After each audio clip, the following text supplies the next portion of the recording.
2 بیان نہیں، اتوار اورنگ آباد کی طرح 3 بیان 4 بیان یہ نہیں، شرط لگائی تھی۔ تو انہوں نے جو ہے وہ شرط نبھائی باقاعدہ، بس آدھے انگلینڈ کا دورہ کرایا، آدھا انگلینڈ باقی رہ گیا، گلاسگو ہے، اسکاٹ لینڈ ہے، یہ اوپر کے جو علاقے ہیں وہ باقی رہ گیا۔ تو وعدہ کر کے انہوں نے بھیجا کہ آپ 1 مہینے کے لیے پھر سے 2026 میں آ جانا ہے انشاءاللہ۔ ہم نے کہا ٹھیک ہے، چلو وعدہ ہے، ہم آئیں گے انشاءاللہ۔ لیکن ترکی اور شام کے سفر کے بعد، اب ترکی اور شام کا ہمارا تقاضا ہے، وہاں جا رہے ہیں انشاءاللہ رمضان کے بعد۔ ابھی تو مدینہ جا رہے ہیں انشاءاللہ، لیکن کہ رمضان کے بعد جب ترکی اور شام کا نمٹا کر پھر وہاں، لیکن ایک آدمی نے بھی ہمارا فوٹو نہیں کھینچا ہے، اور جو بتایا اس پر عمل کیا، تشکیل خوب ہوئی ماشاءاللہ۔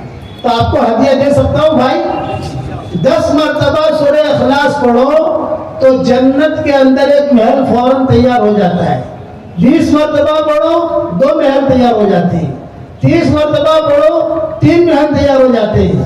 تو میں میرے ساتھیوں کو اور شاگردوں کو میں یہ کہتا ہوں 313 مرتبہ سورہ اخلاص پڑھنے کی عادت ڈالو تو جنت میں انشاءاللہ روزانہ 31 محل تیار ہو جائیں گے، اور 104 مرتبہ قرآن شریف پڑھنے کے برابر اللہ ثواب دے گا۔ 104 مرتبہ قرآن شریف پڑھنے کے برابر اللہ ثواب دے گا، اور انشاءاللہ کوئی انکم ٹیکس والا آپ کو پریشان نہیں کرے گا۔ دنیا میں تو بولے آپ بنا لو تو انکم ٹیکس والے آتے نہیں آتے، 2 کروڑ لے لو تو انکم ٹیکس والے آتے نہیں آتے۔ ہمارا اللہ نے کتنا آسان کیا ہے۔ یہ میرا وظیفہ ہے، جاندار، شاندار، مالدار، دیندار، ایماندار۔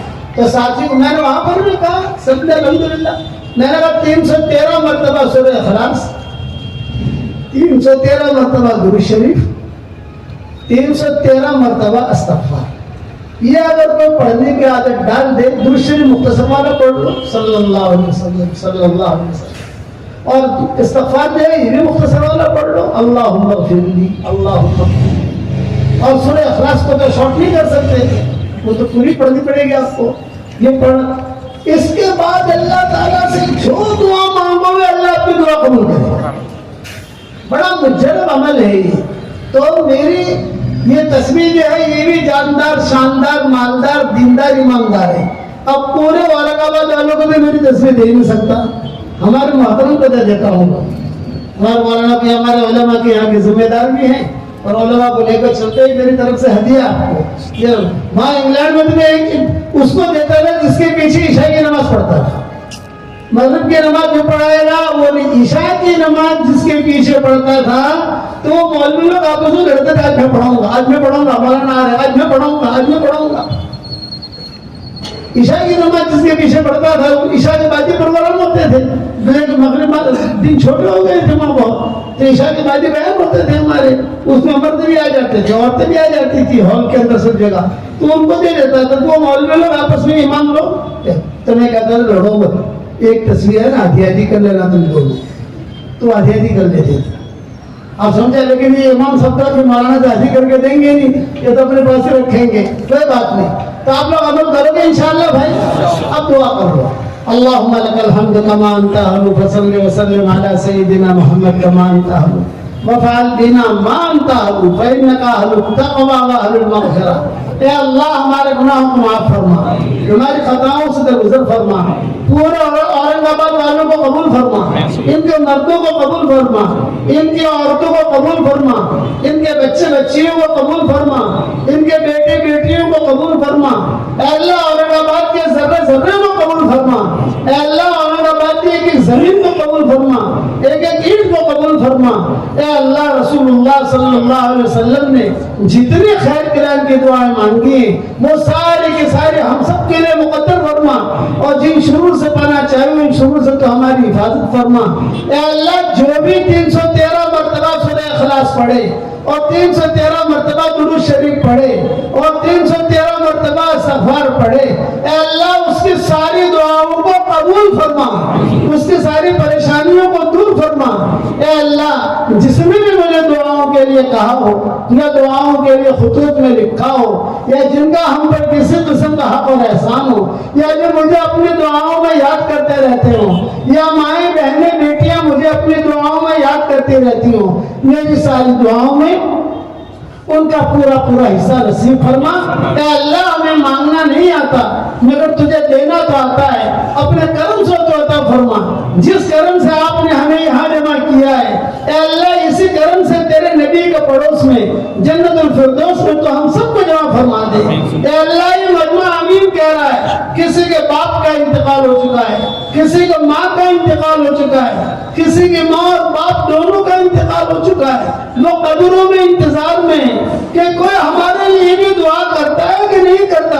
اے اللہ ہمارے ماں باپ کی مغفرت فرما، ہمارے ماں باپ کی مغفرت فرما، ہمارے ماں باپ کی مغفرت فرما، ان کی ہڈی ہڈی کو جنت نصیب فرما، ان کے قبر کو روشن فرما۔ اے اللہ جو ماں باپ زندہ ہیں ان کے قدر کرنے کی توفیق عطا فرما۔ اے اللہ ہمیں مانگنا نہیں آتا مگر تجھے دینا آتا ہے، اپنے کرم سے ہماری جھولیوں کو ہدایت سے بھر دے۔ اے اللہ مرنے سے پہلے پہلے سچے پکے توبہ کی توفیق عطا فرما۔ ایک دن آئے گا ہم بھی دنیا سے رخصت ہو جائیں گے، آج دوسروں کی موت کی خبریں ہمارے کانوں تک پہنچتی ہیں، ایک دن ہماری موت کی خبر دوسروں کے کانوں تک پہنچے گی۔ کوئی ہمارے لیے پانی گرم کر رہا ہوگا، کوئی نہلا رہا ہوگا، کوئی کفن تیار کر رہا ہوگا، کوئی مشک اور عنبر لگا رہا ہوگا، کچھ لوگوں کے کندھوں پر سوار کیا جائے گا۔ یہ سفر ہوائی جہاز کا نہیں ہوگا، ریل کا اور کار کا نہیں ہوگا۔ محبت کے دعویٰ کرنے والے کچھ مٹھیاں مٹیاں ہدیے میں پیش کریں گے، ایک جملہ کہہ کر واپس لوٹیں گے، قبر تک آپ کا اکرام کر لیا، قبر تک آپ کا ساتھ دے دیا۔ اے اللہ اس وقت میں تو ہمارا بن جا اور ہماری بہترین مدد فرما۔ کہنے والے ایک جملہ کہیں گے، قبر تک آپ کا ساتھ دے دیا، آگے آپ کے اعمال جانے، آگے آپ کے اعمال جانے۔ اے اللہ اچھا عمل لے کر تجھ تک پہنچنے کی تو ہمیں توفیق عطا فرما۔ اے اللہ انسانوں میں سے جو بیمار ہو ان کو شفا عطا فرما، جناتوں میں سے جو بیمار ہو ان کو شفا عطا فرما، جانوروں میں سے جو بیمار ہو تو ان کو بھی شفا عطا فرما، وہ بھی تیری مخلوق ہے۔ تیرے نبی نے کہا ہے ساری مخلوق اللہ کا کنبہ ہے۔ اے اللہ تیرے کنبے میں جو بیمار ہو ان کو شفا دے دے، جس کی جو ضرورت ہو اس کی ضرورت کا تو غیب سے تکفل فرما۔ اے اللہ جس کی جو حاجت ہو اس کی حاجت کو تو پورا فرما، جسے دکان کی ضرورت ہو دکان عطا فرما، جسے مکان کی ضرورت ہو مکان عطا فرما، جسے حلال بستر کی ضرورت ہو حلال بستر عطا فرما۔ اے اللہ ان کے دلوں میں مائیں بہنیں بیٹیاں بہویں جمع ہوئی ہیں، ان کے دلوں کے اندر جو جائز مرادیں ہوں، یہ ہمارے بھائیوں کے دلوں میں جو جائز مرادیں ہوں، یہ میری اس دعا پر دنیا بھر میں جہاں کہیں آمین کہی جائے، ان کے دلوں میں جو جائز مرادیں ہوں عافیت کے ساتھ ان سب کی جائز مرادوں کو پوری فرما کر اس میں خیر کی شکلیں اور صورتیں پیدا فرما۔ اے اللہ ہواؤں کے ساتھ جو خیریں آتی ہیں وہ خیریں ہم سب کے لیے مقدر فرما، اور ہواؤں کے ساتھ جو برائیاں آتی ہیں ان برائیوں سے تو عافیت سے ہمیں بچا لے گی۔ اے اللہ اس امت کے لیے ہر پل نئی خوشبوئیں مقدر فرما، اس امت کے لیے ہر پل نئی خوشبوئیں مقدر فرما، اس امت کے لیے ہر پل نئی برکتیں مقدر فرما، اس امت کے لیے ہر پل نئی رحمتیں مقدر فرما، اس امت کے لیے ہر پل نئی سعادتیں مقدر فرما، اس امت کے لیے ہر پل نیا تقویٰ مقدر فرما۔ اے اللہ ہمیں تقوی کا لباس پہنا دے، ہمیں صحت کا لباس پہنا دے، ہمارے دل کے محرابوں میں تیری معرفت کا نور کوٹ کوٹ کے بھر دے، ہماری آنکھوں میں تیری محبت کا سرما لگا دے، ہماری آنکھوں میں تیری محبت کا سرما لگا دے۔ دعوت کے کام کی حفاظت فرما، کام کرنے والوں کی حفاظت فرما، کام کرنے والیوں کی حفاظت فرما، دینی مدارس کی حفاظت فرما، دینی ٹھیوں کی حفاظت فرما، دینی مکاتب کی حفاظت فرما، ہم سب کے قیامت تک کے آنے والی نسلوں کو تو قبول فرما دے۔ اے اللہ ہم سب کی قیامت تک کے آنے والی نسلوں کو تو قبول فرما دے۔ اے اللہ اورنگزیب رحمۃ اللہ علیہ کی قبر کو تو نور سے منور فرما، ان کے درجات کو بلند فرما، ان کے شیخ کے قبر کو بھی تو نور سے منور فرما۔ اے اللہ ہمارے ماں باپ کی مغفرت فرما، ہمارے والد صاحب کی قبر کو تو نور سے منور فرما، ہمارے اکابرین کے قبروں کو نور سے منور فرما۔ اے اللہ جو مانگا وہ عطا فرما، مانگنے سے رہ گیا وہ عطا فرما، اور ہمارے سفر کو تو بے انتہا قبول فرما۔ اور میری تشکیل پر جو 313 سورہ اخلاص اور استغفار اور درود شریف پڑھے اس کی ساری دعاؤں کو قبول فرما، اس کی ساری پریشانیاں دور فرما اور اپنے فضل و کرم سے ہماری دعاؤں کو قبول فرما۔ سبحان ربنا رب العزت عما یصفون وسلام علی المرسلین والحمد للہ رب العالمین۔